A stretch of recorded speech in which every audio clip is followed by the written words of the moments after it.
216 millions de francs CFA, c'est ce que coûtaient par an aux caisses tchadiennes les anciens premiers ministres. Ils étaient 12 au total à bénéficier de cet avantage financier institué par la Constitution de 1996. Un privilège supprimé par le président Idriss Déby Itno qui a entamé une série de mesures d'austérité pour maîtriser la crise économique.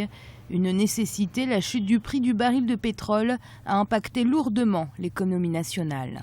En tenant compte de la situation économique du Tchad, je prends avec philosophie cette mesure.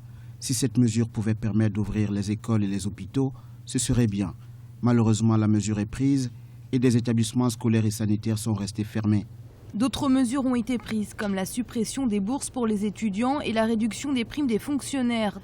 Les salaires baissent, mais les prix augmentent, réduisant le niveau de vie des populations. Les mouvements de grève n'ont pas tardé, la grogne sociale est désormais difficile à contenir. Ces mesures sont incontournables et nécessaires pour le redressement de notre économie et surtout de nos finances. Et donc ce n'est pas de gaieté de cœur que le gouvernement a mis en œuvre ces mesures, mais en même temps, il faut que les gens comprennent que ces mesures ont une durée très limitée. Limitée à 18 mois. Ces mesures ne sont pas mises en œuvre pour le plaisir d'être mises en œuvre, mais simplement parce qu'on est confronté à une situation économique et financière telle que nous ne pouvons que les prendre. Si on ne les prend pas, eh bien c'est carrément le pays qui sera à l'arrêt.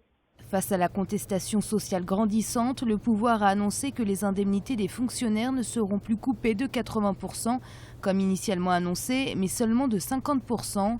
De quoi apaiser quelque temps les syndicats, mais la tension reste palpable. Les magistrats menacent même de cesser toute activité.